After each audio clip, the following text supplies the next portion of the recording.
Salam sejahtera bagi kita semua. Shalom. Puji syukur kepada Tuhan karena kita boleh menikmati hari ini. Marilah kita ambil bagian dalam program Gerakan Membaca Alkitab. Di hari ini, Gerakan Membaca Alkitab ke-331 dalam kitab 2 Timotius pasal 1 dan pasal 2. Sebelum membaca firman, mari kita berdoa.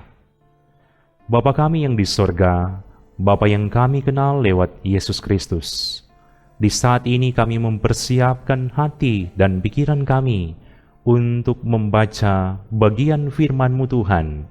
Tuntunlah kami semua, anugerahkanlah hikmat, supaya kami boleh memahami dengan baik bagian firman ini, tapi juga boleh melakukannya dengan baik sesuai kehendak-Mu Tuhan.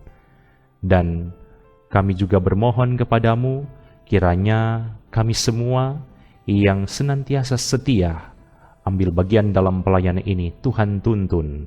Terpujilah nama-Mu Tuhan. Dalam nama Yesus Kristus kami berdoa. Amin. Firman Tuhan berkata begini. Dari Rasul Kristus Yesus oleh kehendak Allah untuk memberitakan janji tentang hidup dalam Kristus Yesus.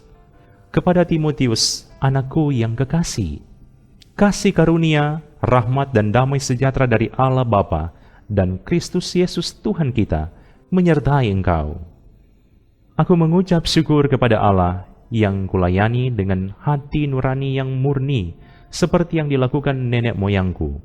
Dan selalu aku mengingat engkau dalam permohonanku, baik siang maupun malam. Dan apabila aku terkenang akan air matamu yang kau curahkan, aku ingin melihat engkau kembali, supaya penuhlah kesukaanku. Sebab aku teringat akan imanmu yang tulus ikhlas, yaitu iman yang pertama-tama hidup di dalam nenekmu Lois dan di dalam ibumu Eunike, dan yang aku yakin hidup juga di dalam dirimu. Karena itulah kuperingatkan engkau untuk mengobarkan karunia Allah yang ada padamu oleh penumpangan tanganku atasmu.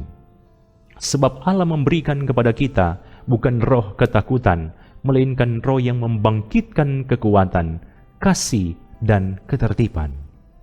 Jadi janganlah malu bersaksi tentang Tuhan kita, dan janganlah malu karena aku, seorang hukuman karena Dia, melainkan ikutlah menderita bagi Injilnya oleh kekuatan Allah.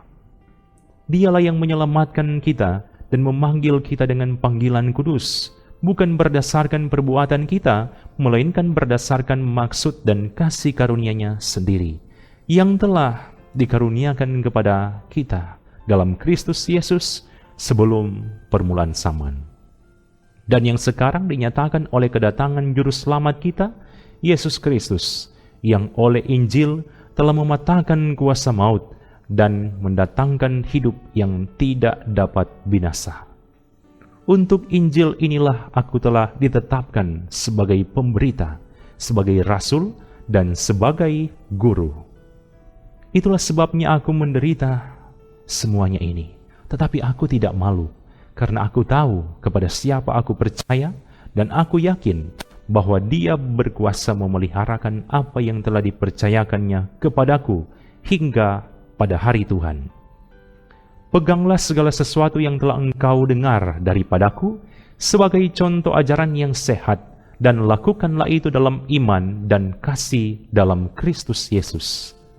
Peliharalah harta yang indah yang telah dipercayakannya kepada kita oleh Roh Kudus yang diam di dalam kita.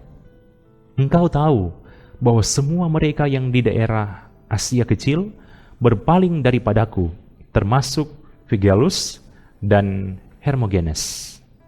Tuhan kiranya mengaruniakan rahmat-Nya kepada keluarga Onesiforus yang telah berulang-ulang menyegarkan hatiku. Ia tidak malu menjumpai aku di dalam penjara. Ketika di Roma, ia berusaha mencari aku dan sudah juga menemui aku. Kiranya Tuhan menunjukkan rahmat-Nya kepadanya pada harinya, Betapa banyaknya pelayanan yang ia lakukan di Efesus, engkau lebih mengetahuinya daripadaku. Sebab itu, hai anakku, jadilah kuat oleh kasih karunia dalam Kristus Yesus. Apa yang telah engkau dengar daripadaku di depan banyak saksi, percayakanlah itu kepada orang-orang yang dapat dipercayai, yang juga cakap mengajar orang lain. Ikutlah menderita sebagai seorang prajurit yang baik dari Kristus Yesus. Seorang prajurit yang sedang berjuang tidak memusingkan dirinya dengan soal-soal penghidupannya, supaya dengan demikian ia berkenan kepada komandannya. Seorang olahragawan hanya dapat memperoleh mahkota sebagai juara apabila ia bertanding menurut peraturan-peraturan olahraga. Seorang petani yang bekerja keras haruslah yang pertama menikmati hasil usahanya. Perhatikanlah apa yang kukatakan. Tuhan akan memberi kepadamu pengertian dalam segala sesuatu. Ingatlah ini, Yesus Kristus yang telah bangkit dari antara orang mati, yang telah dilahirkan sebagai keturunan Daud, itulah yang kuberitakan dalam Injilku. Karena pemberitaan Injil inilah aku menderita, malah dibelenggu seperti seorang penjahat, tetapi firman Allah tidak terbelenggu. Karena itu aku sabar menanggung semuanya itu bagi orang-orang pilihan Allah, supaya mereka juga mendapat keselamatan dalam Kristus Yesus dengan kemuliaan yang kekal. Benarlah perkataan ini, jika kita mati dengan Dia, kita pun akan hidup dengan Dia. Jika kita bertekun, kita pun akan ikut memerintah dengan Dia. Jika kita menyangkal Dia, Dia pun akan menyangkal kita. Jika kita tidak setia, Dia tetap setia, karena Dia tidak dapat menyangkal dirinya. Ingatkanlah dan pesankanlah semuanya itu dengan sungguh-sungguh kepada mereka di hadapan Allah, agar jangan mereka bersilat kata, karena hal itu sama sekali tidak berguna, malah mengacaukan orang yang mendengarnya. Usahakanlah supaya engkau layak di hadapan Allah sebagai seorang pekerja yang tidak usah malu, yang berterus terang memberitakan perkataan kebenaran itu. Tetapi hindarilah omongan yang kosong dan yang tak suci, yang hanya menambah kefasikan. Perkataan mereka menjalar seperti penyakit kanker. Di antara mereka termasuk Himeneus dan Filetus, yang telah menyimpang dari kebenaran dengan mengajarkan bahwa kebangkitan kita telah berlangsung, dan dengan demikian merusak iman sebagian orang. Tetapi dasar yang diletakkan Allah itu teguh, dan meterainya ialah Tuhan mengenal siapa kepunyaannya, dan setiap orang yang menyebut nama Tuhan hendaklah meninggalkan kejahatan. Dalam rumah yang besar bukan hanya terdapat perabot dari emas dan perak, melainkan juga dari kayu dan tanah. Yang pertama dipakai untuk maksud yang mulia, dan yang terakhir untuk maksud yang kurang mulia. Jika seorang menyucikan dirinya dari hal-hal yang jahat, ia akan menjadi perabot rumah untuk maksud yang mulia.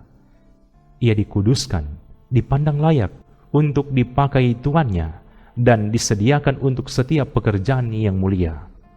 Sebab itu, jauhilah nafsu orang muda, kejarlah keadilan, kesetiaan, kasih, dan damai bersama-sama dengan mereka yang berseru kepada Tuhan dengan hati yang murni. Hindarilah soal-soal yang dicari-cari, yang bodoh dan tidak layak. Engkau tahu bahwa soal-soal itu menimbulkan pertengkaran. Sedangkan seorang hamba Tuhan tidak boleh bertengkar, tetapi harus ramah terhadap semua orang. Ia harus cakap mengajar, sabar, dan dengan lemah lembut dapat menuntun orang yang suka melawan. Sebab mungkin Tuhan memberikan kesempatan kepada mereka untuk bertobat dan memimpin mereka sehingga mereka mengenal kebenaran. Dan dengan demikian mereka menjadi sadar kembali karena terlepas dari jerat iblis yang telah mengikat mereka pada kehendaknya. Demikian bagian firman di saat ini. Mari kita berdoa. Dimuliakanlah nama-Mu ya Tuhan Allah yang kami kenal lewat Yesus Kristus. Terima kasih atas bagian firman yang sudah kami baca di saat ini. Kami bermohon kiranya Engkau menuntun kami semua, memampukan kami semua, supaya firman ini boleh menjadi dasar hidup, boleh kami terapkan dengan baik dalam kehidupan kami setiap hari, supaya dari hari ke hari hidup kami semakin diperbaharui. Di saat ini hamba-Mu berdoa untuk semua anggota jemaat maupun pelayan-pelayan khusus yang setia mengikuti pelayanan lewat channel YouTube Gemim Bukit Muria Rike, termasuk juga dalam program gerakan membaca Alkitab di hari ini. Tuhan kiranya memberkati mereka semua dalam kehidupan keluarga masing-masing. Kami juga berdoa kepada-Mu Tuhan, ketika Engkau mempercayakan tim multimedia Jemaat Gemim Bukit Muria Rike untuk melayani Tuhan lewat tanggung jawab yang mereka kerjakan. Kiranya senantiasa dianugerahkan hikmat, kesehatan, kekuatan, bahkan sukacita melayani-Mu Tuhan. Bahkan berkat-berkat menjadi bagian dalam kehidupan mereka dan keluarga mereka masing-masing. Dan kami juga berdoa untuk keberadaan Jemaat Gemim Bukit Muria Rike. Kiranya Engkau Tuhan yang akan terus berkati jemaat ini, menjadi jemaat yang semakin bertumbuh di dalam Kristus. Tuhan memberkati mulai dari pelayan-pelayan khusus sampai semua anggota jemaat yang ada di kolom 1 sampai kolom 33. Diberkati semuanya. Terpujilah nama-Mu ya Tuhan atas segala kebaikan-Mu. Inilah doa yang boleh kami sampaikan. Hanya di dalam nama Yesus Kristus kami berdoa. Amin. Demikianlah gerakan membaca Alkitab di hari ini. Tuhan Yesus kiranya memberkati kita semua yang boleh meluangkan waktu ambil bagian dalam pelayanan di hari ini. Shalom.